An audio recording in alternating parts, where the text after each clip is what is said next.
अस्सलाम वालेकुम। आज का हमारा टॉपिक है role of helper T cells. Lecture को स्टार्ट करने से पहले मैं बताती चलूँ कि आप मेरे channel daily dose of education को लाइक करें, शेयर करें और सब्सक्राइब करें और बेल आइकन पर क्लिक करके और वीडियोस को सिलेक्ट करें ताकि आपको नए आने वाली वीडियोस की नोटिफिकेशन मिलती रहे। उसके साथ साथ अपने सोशल नेटवर्क्स पर हमारी वीडियोस को शेयर करें ताकि उन स्टूडेंट्स को बेनिफिट मिल सके जो कि अफोर्ड नहीं कर सकते एक्सपेंसिव बुक्स, और इन मेन टॉपिक्स को वो ज़्यादा से ज़्यादा जो है वो गेन कर सकें। तो हमारा आज का टॉपिक है role of helper T cell. हमने अपने प्रीवियस टॉपिक्स में एक्वायर्ड इम्यूनिटी की टाइप्स को डिस्कस किया था, जिसमें हमने सेल मीडिएटेड इम्यूनिटी और ह्यूमरल इम्यूनिटी, ये दो हमारे पास टाइप्स थी, इनको हमने थॉरली डिस्कस किया था, इसका मैकेनिज़्म ऑफ एक्शन और इसमें इम्पॉर्टेंस जो इन्वॉल्व्ड एजेंट्स थे उनको भी हमने देखा।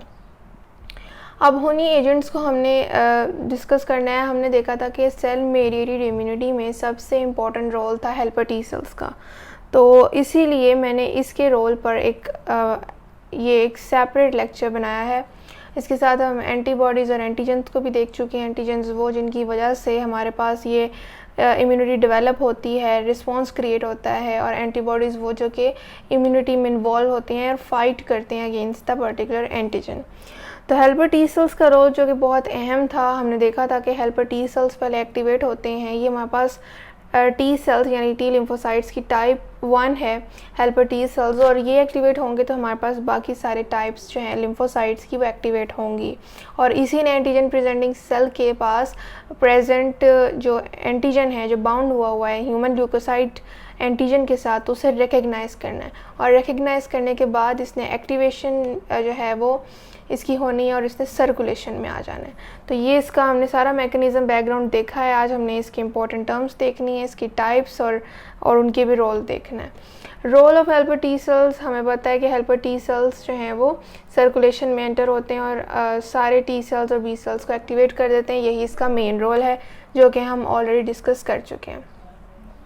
इसका हमारे पास second name CD4 plus T cells भी होता है। टी सेल्स क्योंकि ये टी लिम्फोसाइट की टाइप है, और CD4 भी इसे कहते हैं क्योंकि CD4 रिसेप्टर्स हमारे पास हेल्पर टी सेल्स की मेम्ब्रेन पर प्रेजेंट होते हैं, और इसीलिए ये इसको सेपरेट कर देता है साइटोटॉक्सिक टी सेल्स में, क्योंकि साइटोटॉक्सिक टी सेल्स जो कि किलर सेल्स हैं जो कि एक्टिवेट होते हैं बाय हेल्पर टी सेल्स, और एक्टिवेट होने के बाद उस एंटीजन को किल करते हैं जिसने हेल्पर टी सेल्स को एक्टिवेट किया होता है।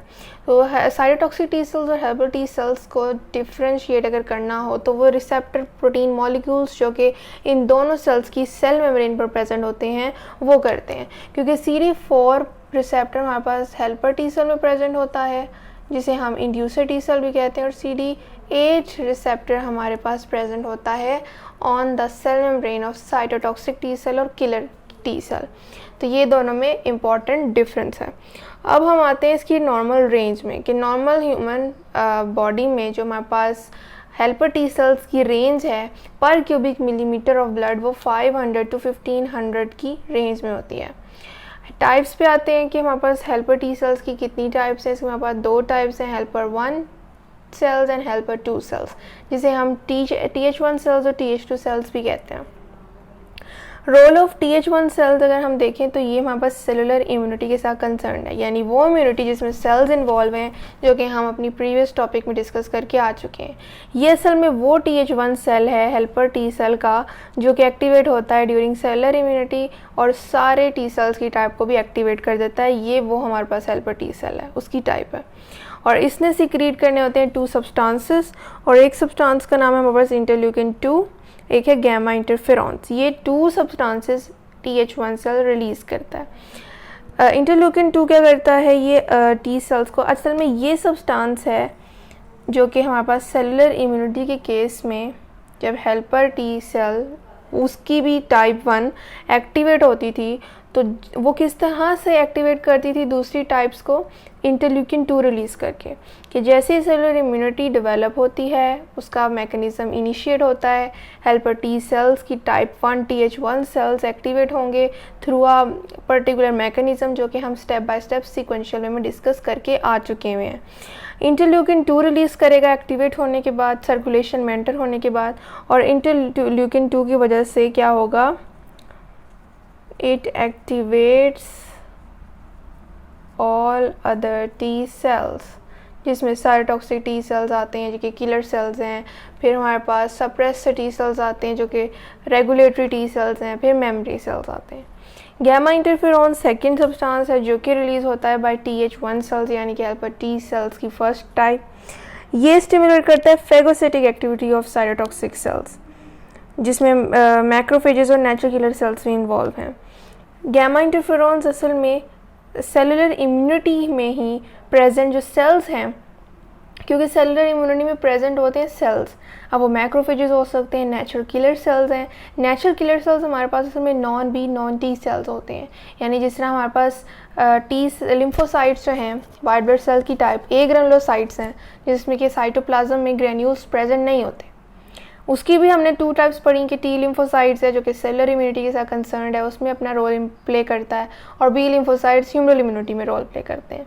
उसी तरह नेचुरल किलर सेल्स भी टाइप्स हैं, सेल्स हैं, और वो हमारे पास नॉन बी और नॉन टी हैं, यानी कि वो बी और टी लिम्फोसाइट से एक अलग सेल्स हैं जो कि बोन मैरो से डिराइव हुए हैं, और उनका मेन पर्पस भी फेगोसाइटिक एक्टिविटी परफॉर्म करना है या फाइगोसाइटोसिस के ज़रिए फॉरेन बॉडीज़ को किल करना है और हमारे बॉडी में उसके अगेंस्ट इम्यूनिटी क्रिएट करनी है। तो गैमा इंटरफेरॉन्स इस तरह के सेल्स की जिसमें हमारे पास in case of T cells cytotoxic T cells more appropriately अगर हम देखें तो साइटोटॉक्सिक टी सेल्स किलिंग करते हैं, तो यहाँ पर हम उसका नाम लिख रहे हैं cytotoxic T cells, macrophages, cytotoxic cells, macrophages, जो कि हमारे पास मैक्रोफेजेस क्या होते हैं, टिश्यू मैक्रोफेजेस होते हैं जो कि बहुत लार्ज साइज़ के होते हैं और किल करते हैं फॉरेन बॉडीज़ को, और नेचुरल किलर सेल जिनको NK सेल्स भी कहते हैं। ये सारे सेल्स की फेगोसाइटिक एक्टिविटी को प्रमोट करना, स्टिमुलेट करना गैमा इंटरफेरॉन्स का काम होता है। अब हम आते हैं रोल ऑफ TH2 सेल्स की तरफ, यानी कि हेल्पर टी सेल्स की टाइप 2। ये हमारे पास कंसर्न है विद ह्यूमरल इम्यूनिटी। हमने ह्यूमरल इम्यूनिटी को जब डिस्कस किया था तो मैंने आपको बताया था कि जब बी सेल्स एक्टिवेट होते हैं उसके बाद वो ट्रांसफ़र होते हैं into plasma cells and memory cells, और उसके साथ साथ वहाँ पर एक रोल हमारे पास टी सेल्स का भी था। तो वो टी सेल्स कौन से थे जो कि हेल्पर टी सेल्स की टाइप 2 थे। हमने देखा था कि जो एंटीजन हमारे पास एंटीजन प्रेजेंटिंग सेल के HLA के साथ बाइंड है उसने at the same time secretion दी और साथ ही साथ टी लिम्फोसाइट्स को भी एक्टिवेट कर दिया in case of humoral immunity. तो वो टी लिम्फोसाइट्स कौन थे वो TH2 सेल्स थे जो कि हमने मैकेनिज्म में डिस्कस किए थे। आज हम उसको थोड़ा सा डिटेल में स्टडी कर लेते हैं कि TH2 सेल्स जो कि कंसर्न है विद ह्यूमरल इम्यूनिटी वो क्या सिक्रीट करते हैं। वो इंटरल्यूकिन्स 4, 5, 6 एंड 10 सिक्रीट करते हैं जो कि हमारे पास किस चीज़ के साथ कंसर्न है, activation of B cells, proliferation of plasma cells and production of antibodies ultimately, यानी कि बी सेल्स को एक्टिवेट कराएंगे क्योंकि जाहिर है बी सेल्स एक्टिवेट होंगे तो ह्यूमरल इम्यूनिटी डेवलप होगी। बी सेल्स यानी बी लिम्फोसाइट्स जब एक्टिवेट हो जाएंगे, प्रोसेस्ड हो जाएंगे, फिर उनकी ट्रांसफॉर्मेशन होगी इनटू प्लाज्मा सेल्स।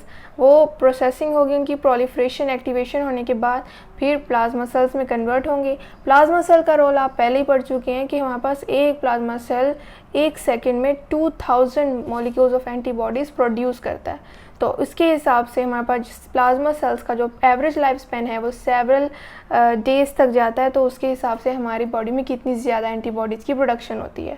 और जब प्रोलिफरेशन होगी प्लाज्मा सेल्स की तो अल्टीमेटली उसका फंक्शन जो है वो पूरा होगा जो कि है प्रोडक्शन ऑफ एंटीबॉडीज़। और इस सब की रिस्पॉन्सिबल भी हमारे पास हेल्पर टी सेल्स की टाइप 2 इन्वॉल्व है जो कि ह्यूमरल इम्यूनिटी के साथ कंसर्न है। यानी हेल्पर टी सेल्स इतने इंपॉर्टेंट है कि ये ना सिर्फ टी सेल्स में अपना रोल प्ले करते हैं बल्कि ह्यूमरल इम्यूनिटी में भी अपना साइड रोल प्ले कर रहे होते हैं। और इसके साथ साथ एक और बात कि हमारे पास सेलुलर इम्यूनिटी और ह्यूमरल इम्यूनिटी दोनों एट द सेम टाइम भी बॉडी में इन्वॉल्व हो सकती है और अपना प्रोसेस जो है वो इनिशिएट करा सकती है क्योंकि ये दोनों एक दूसरे के साथ इंटरकनेक्टेड हैं और इन दोनों का एक ही पर्पस है, वो है फॉरेन बॉडीज़ से हमारी बॉडी को प्रोटेक्ट करना और उनके अगेंस्ट हमारी बॉडी को इम्यूनाइज करना। तो आई होप आपको आज के लेक्चर की समझ आई होगी। अगर असल में आज का लेक्चर हमारे पास हमारे प्रीवियस टॉपिक्स की समरी था तो हेल्पर टी सेल्स को यहाँ पर डिफ़ाइन करके मैंने पुराने टॉपिक्स के भी मेन पॉइंट्स को यहाँ पर रीडिफ़ाइन किया है और एक्सप्लेन किया है मज़ीद ताकि वो पॉइंट्स यहाँ क्लियर हो सकें। फिर भी कोई क्वेश्चन हो तो आप कमेंट में ज़रूर पूछें। मैं फिर बताती चलूँ कि आप मेरे channel daily dose of education को लाइक करें, शेयर करें और सब्सक्राइब करें और बेल आइकन पे क्लिक करके ऑल वीडियोस को सिलेक्ट करें ताकि आपको नए आने वाली वीडियोस की नोटिफिकेशन मिलती रहे। शुक्रिया। अल्लाह हाफ़िज़।